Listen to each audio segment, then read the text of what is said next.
Hello everybody, it's me, Logan Albright, back again with another book review.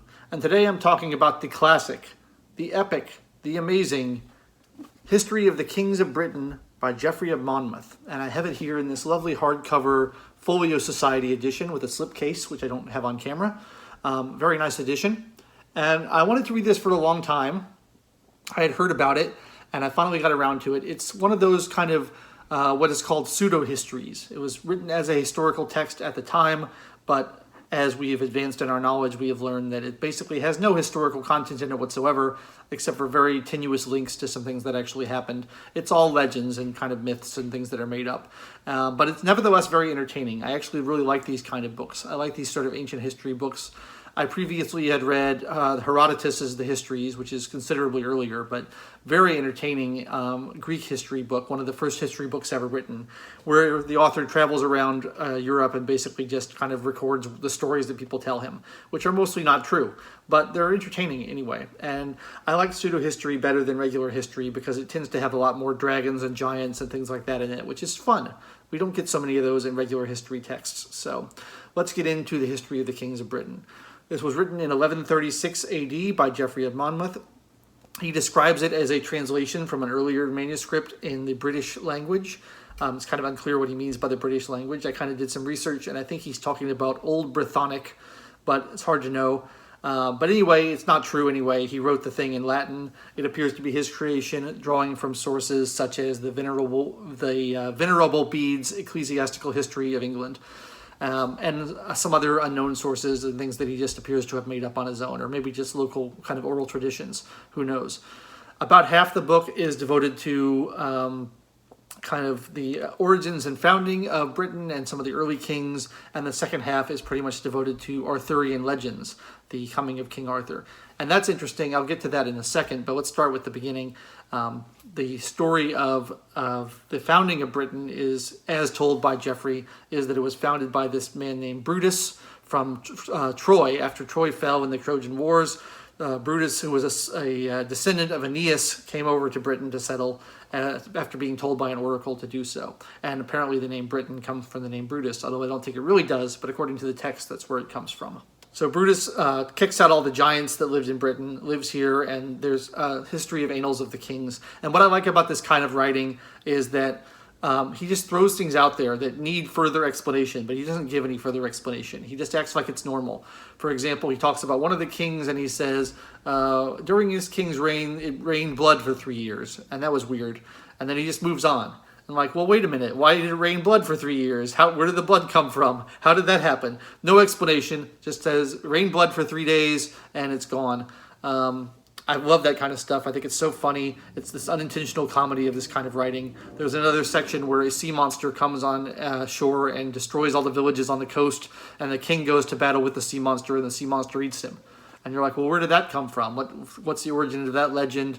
What kind of sea monster are they talking about? Is it a whale? Is it a squid? Is it a something that's fictional? Like, it's just very unclear what they're talking about. But he just says, yeah, sea monster, because, you know, back in those days, there were sea monsters, and sometimes occasionally it would rain blood.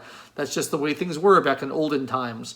And so I love that kind of narrative as it goes along. It just tells you a lot of it is focused on rulership squabbles and disputes and battles and invasions and things like that, which is less interesting. But all the kind of fantastical history I found really fun, and I like to read that stuff. And so about halfway through the book, he starts to talk about Merlin. And this is sort of the earliest text we know where the name Merlin is used. It's come from an earlier Welsh legendary figure called Merlin. But Geoffrey calls him Merlin, and he's described as a wise wizard. And the story of how Merlin enters the narrative is very interesting. There's a king called Vortigern, and he is worried about being overthrown, and his wizards tell him that he needs to build a high tower and lock himself up in it. So he tries to build a high tower, and it burns down, falls over, and sinks into the swamp. And it all keeps sinking into the swamp over and over again. And he's like, well, what am I supposed to do? Why isn't my tower standing up? And the wizards say, what you need to do, king, is go get a fatherless boy and kill him and put his blood all over the rocks, and then things will be fine. And so that seemed reasonable to the king, so he goes and finds Merlin, who is a boy without a father, And they actually have like a virgin birth thing here, which is very interesting given the history of that kind of legendary concept. But anyway, Merlin doesn't have a father, so they bring him in, and Merlin is all indignant about it. He's just a kid, and he's like, well, what did you bring me here for? What's going on? And the king is very forthright with him and says, well, I'm going to kill you and put your blood on the rocks because my wizards told me to do that, and it seemed reasonable to me. And Merlin says, well, that's stupid. Call a meeting, and we'll talk it out. And the king, for some reason, agrees to call a meeting, and Merlin confronts the wizards and says, you don't even know why the castle has been sinking, you're just guessing. The real reason is that there's a pool of water underneath, and if you dig it up, you'll find out the pool of water is there, and that's why your castle's sinking, which is frankly not a difficult guess. You know, if you're trying to build a castle and it keeps sinking into the mountain that you're trying to build it on, the odds are there's water underneath. Not too tricky for Merlin, but everybody is suitably impressed, and they dig it up and find the pool. And he has another meeting, and he says, now you'll never guess what's underneath the pool.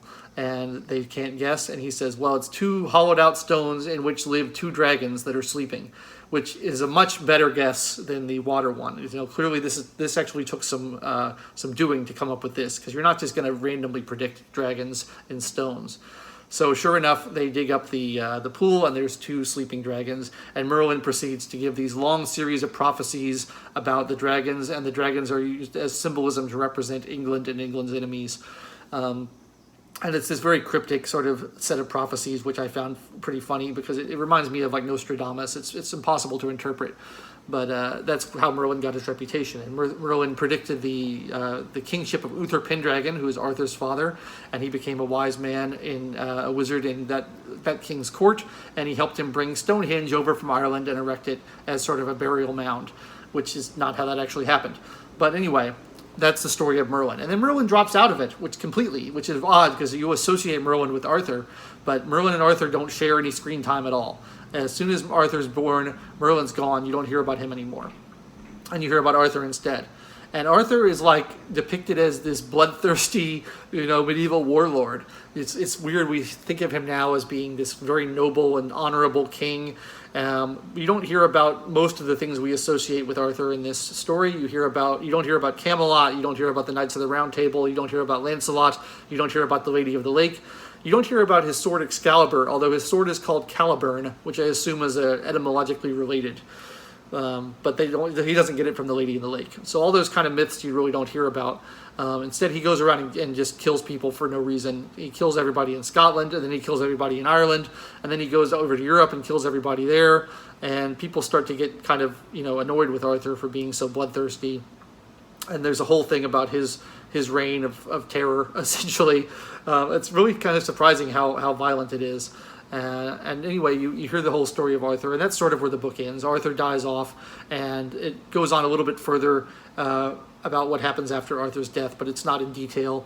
And it ends with a anti-Welsh slur, which I thought was kind of sad because I like the Welsh a lot. I'm very interested in Welsh mythology and Welsh culture and with the Welsh language.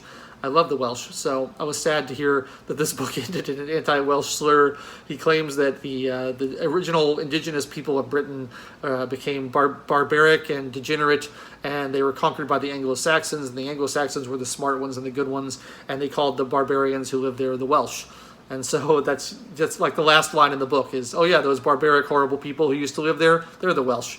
Not very nice. But overall, I found it an incredibly entertaining book. It's not very long. I think my copy is like 182 pages without notes and prefaces and appendices and timelines and all the other stuff you have to read when you're kind of going through a text like this that requires a little bit of explanation. But I like these kind of legendary histories. I saw the Green Knight in theaters recently, and it kind of made me hunger for a little bit more Arthurian legends, so I wanted to pick this up, and maybe I'll do some others as well. But the History of the Kings of Britain by Geoffrey of Monmouth, not a reliable historical work, but certainly an entertaining and a insightful, piece of history.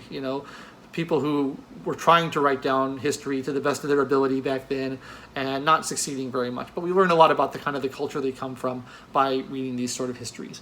And I have a really nice edition here. I really enjoyed it. So I recommend it if you're interested in mythology and legend, if you're interested in Arthurian tales, if you're interested in pseudo-history, this is a great one to read. And I really enjoyed it. So that's my review of The History of the Kings of Britain by Geoffrey of Monmouth. Thank you for watching. I'll be back again with another video as soon as I possibly can.